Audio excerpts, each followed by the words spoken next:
Hello everyone! Thank you for joining me. This is Michelle, Letters from Nantucket, with my second mail making video. I am giving you a quick flip through of the book that I had previously put together. And that right there, so there's a pocket in the book, and it's actually from one of those little gift bags. I cut it in half and then use the bottom section to have a nice little pocket page in the book. And then I can also use the top section by just giving it a seam with some washi tape. So that's in there, and it's where I'll tuck some goodies.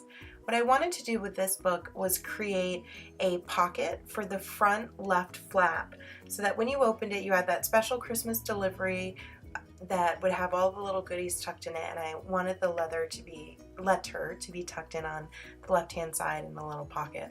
So that's what I'm putting together right now.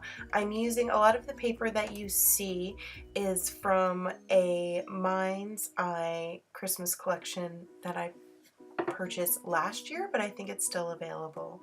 I really loved the green, gold, and red theme throughout, and it has lots of great holly and poinsettia icons, which I really enjoy too.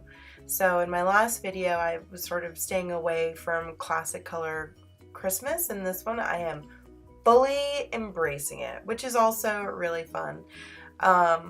So I've got a great vellum page in the book, and then when you flip to the middle, you'll see some more of that striped paper on one side with the poinsettias and the holly on the other. I am using the tape to create a little pocket that I'll slide a card in or something like that, and then I decided that the other side I'm just going to tape down to the vellum so that you can see it on the other side. With that major construction underway, when I start to just flip through my stash and pick things out, these foil animal bits are from the wrapping paper that I bought this year to wrap all of my presents in. It's this great gold metallic with all of these festive animals that have bells or holiday wreaths around them. And honestly, I think the main reason I bought the paper was so that I could cut the animals out and use it in my journaling and mail making this holiday season. And I got 2 rolls so I can keep some of it for next year too. So I'm pretty excited. I've had a lot of fun playing with it, and then pairing it with the other bits and pieces that I have has created a lot of fun results. So the reason you don't see me pulling out my little black boxes that I keep all of my bits in is because I've been doing December daily and also creating Christmas mail, so the holidays are pretty much taken over my workspace, which I'm totally fine with. It makes pulling projects together on the weekend or at night a little bit easier when I don't have to pull things out fresh. But I try not to let the stash on my desk stay out and sort of messy for too long, because I find that I can get stuck in a rut that way, and then I'll stop using other things that I have.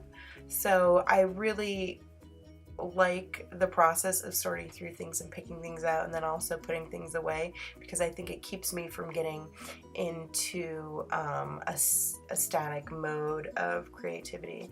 But every now and then, for a month-long holiday season, you gotta break your habit and just live with it. So this tag, what you saw me just doing there, I was tying some ends and then cutting it to make it a little bit shorter so it wouldn't dangle out. And I'm sort of that celebrate. I thought would be a fun cover, and I love the process. Just so you know, when I start playing, I have nothing in mind when I pick up my pieces and I start going. I really like this. This creative process for me is all about just letting go. In one of my journal entries of past, I think it was in a Lister's Got a List, one of the first ones I did back in 2015, I remember writing like, I love to scrapbook and create mail because it's like a dance party for my brain. Like, I literally like just let go. I feel the beat of the rhythm of the night, and I create until the morning light. It's really therapeutic and cathartic for me. So as you watch this and you sort of see me play with things, and I created that one embellishment and then I realized it wasn't going to work, it's because there's no planning involved in this. I am just going for it. And I'm not sure what your creative style is. There could be a great discussion about this. If you leave me a comment, it'd be interesting to know if other people sort of adopt that philosophy when you're coming to your paper crafts, because this is the one place creatively where there is no there's no planning involved, whereas when I work on more of my fine art pieces, there's definitely sketching and planning and mixing colors, and the process is a little bit more. The process I build for the outcome, and I think the process in this is just go with it and see what happens. And I think that's one of the reasons why I embrace the planner, journal, snail mail world with open arms and a big smile on my face, is because it is such a fun outlet for me to play. And I also learn a lot in this process that I can then take with me elsewhere.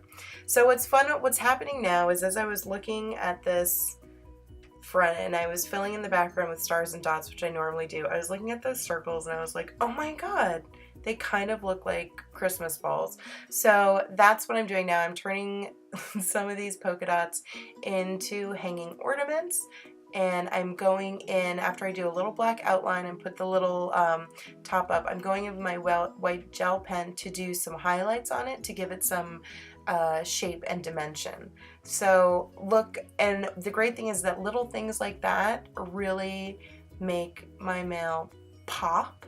And so if those aren't practices that you play with, I suggest them highly. It's amazing what a little black outline, a little white dot here and there, a little highlight can do.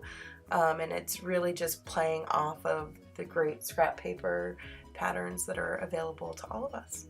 So the inside pocket for the reed, I'm using some of the gold letters, and those sweet little houses came from another holiday pack last year or the year before, and I went and I cut it up so I could just use those little houses and put them in everywhere. That is one of Mail Made Easy's Christmas embellishments. I used the white gel pen on the red. I wasn't into it, so I pulled a smaller piece and went in with blue, which I actually think works much better with the blue from the house page. So that's how I sort of filled that up.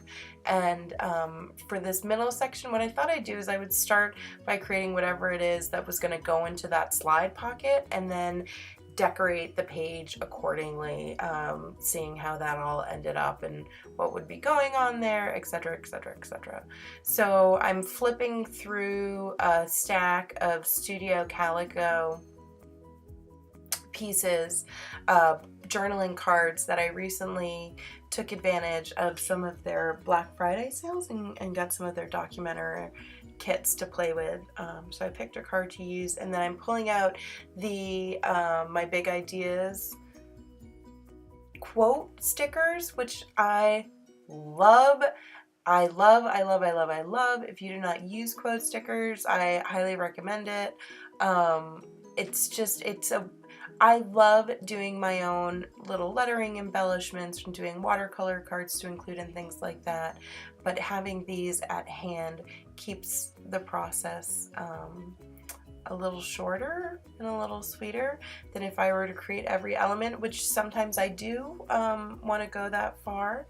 But having these on hand with like great graphics and cool sayings on them and great type, it's fun to play with them, and it's fun to sort of pick something out to share with someone. So for, $3-4 at a craft superstore or on Amazon Prime, I feel like I get a lot of use out of those. On the back of this card that I'm going to tuck in, I just cut up some of my own Christmas sticker stash to pop on the back, and then I used a piece of washi tape to make a little tag, so it would be easier for my pen pal to pull out. The present cutout that I'm using, that too is from one large 12 by 12 piece of scrap paper that was just covered in little presents. I wanted to cut those out, and you can see another tiny green one on the right to use as embellishments, and I've loved layering them with Mail Made Easy's Christmas parcel cutouts. They just work really well together, and the greens and the red shades that she used actually work really well with that sheet. So I popped that awesome Christmas cheetah, I think, on the page, and I'm just using some of my word strip stickers to liven it up a little bit and create a fun little greeting. On the flip book, I sort of approach them as just like, I think of each page as almost like an individual quote card or a little place where I can tell a story. If I'm not using a page to write on or stick an envelope on to put something in, sometimes I will incorporate pages and I'll just have my letter written throughout the flip book. Then I just like to decorate them and make them pretty and make them pages that would inspire me, because I know when I receive similar books from my pen pals, one of the things I love to do is to actually take the book apart, cut up some of the pieces, put them into my own journals. You know, you incorporate them into other pieces of mail. So I like, you know, I create the piece for it to be finished, but I also like to create things that can be disassembled and then use again, because, you know, us paper craft girls are really good at reusing things and finding inspiration in other bits and pieces of life's ephemera that we pull into our creative spaces. So I like to pass that along. So there it is, joy and belief, a little bit of happiness. And then the page was looking a little flat to me, and I liked, you know, it says hello beautiful, joy, happiness. It's got the great cheetah on it. So what I thought I would do just to give the page some dimension is go in and do some black outlines with a fine tip marker around the holly and the poinsettia leaves. I think you can sort of see how it's building a little bit more composition, making things a little bit more interesting. And I'm about to sneeze, excuse me. Maybe I'll learn to edit that out, but if I don't, I apologize. Excuse me. But I love the way that it turns out when you just do, again, like on the cover, these little accents, these little lines that give contrast and build your composition. So that's what I did in there. This vellum piece, I love that you can clearly see peace and love. So I thought I should try and find something to put in the middle where you could sort of still see those words. So I ended up pulling out one of my vintage labels I went through with my typewriter and just wrote, I did a lot of Merry Christmas, you filthy animal, or This is Christmas, the season of perpetual hope, or Merry Christmas, or holiday delivery. So I pulled one of those in to incorporate onto the page.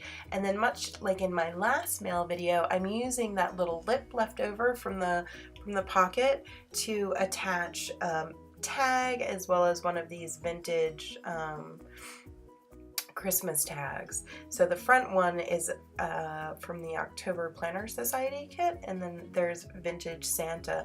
And I like doing that with that little lip. It's something that last video I did was the first time I had done that, and I definitely did it again in this one. I just think it's a neat way to create another page, and it's also like really clear, like take this apart and use these little things. So I'm pretty psyched with how that all worked out, and a little bit of gold washi goes a long way.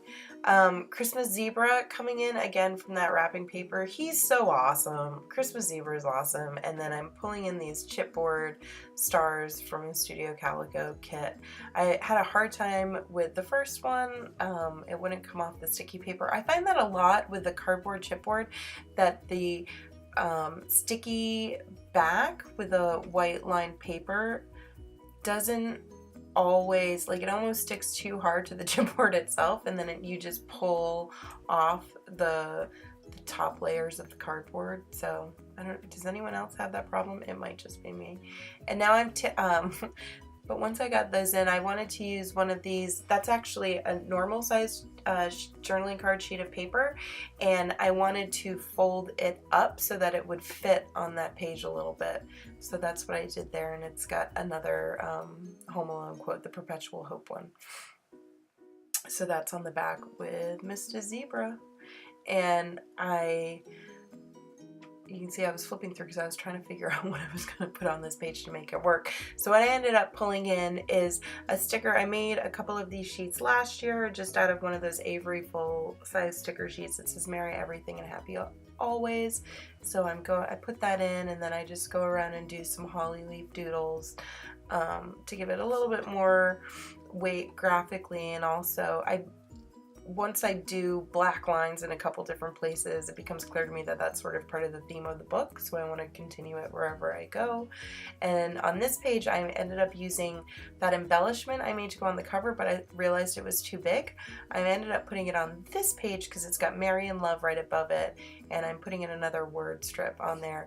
And sometimes when I have an embellishment that's got 3 or 4 layers on it, I will you know, put the big piece of foam on the back to give it some rise, but then I'll put a little bit of glue dot runner on the back so that one of the back layers can stick down to the back sheet. So again, that just creates a little bit of dimension to give a little bit more character and a little bit more mass to your pieces.